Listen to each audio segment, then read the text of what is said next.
La baisse de prix se confirme pour les VE d'occasion en ce début d'année 2025. Bonne nouvelle pour les Français à la recherche d'un VE d'occasion. Les prix continuent de baisser. En un an, les tarifs sur le Bon Coin ont chuté d'environ 10%. C'est pas mal. Le prix moyen d'une voiture électrique d'occasion vendue sur le Bon Coin par un professionnel est passé de 29 920 € au premier trimestre 2024 à 26 595 € en 2025 du coup, au premier trimestre 2025. Ça représente donc 11% de moins qu'en 2024. Chez les particuliers, le prix est passé de 23 837 € à 21 309 €, ce qui fait presque 11% là aussi. Selon Olivier Flavier, directeur mobilité chez Le Bon Coin, les professionnels vendent en grande majorité des VE d'occasion plus récents, moyenne de 0 à 7 ans, que les particuliers, 8 à 12 ans.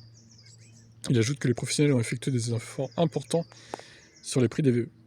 Une chute des prix qui s'explique notamment par un renforcement de l'offre et un début de recul des tarifs du côté des véhicules neufs, qui profitent, en outre, de meilleures prestations techniques. En parallèle, les voitures hybrides d'occasion ont aussi connu une légère baisse de prix.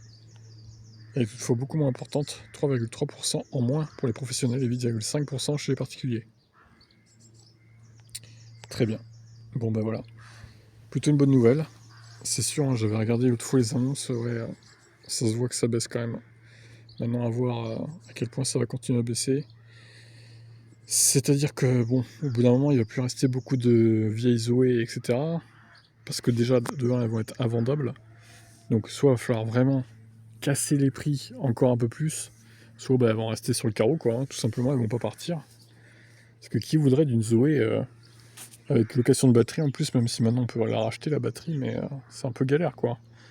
Les démarches à faire et tout, donc il y a tellement d'autres modèles en même temps. Bref, à voir comment ça va évoluer, mais bon, c'est bien que ça baisse pour que plus de monde puisse se goûter à l'électrique.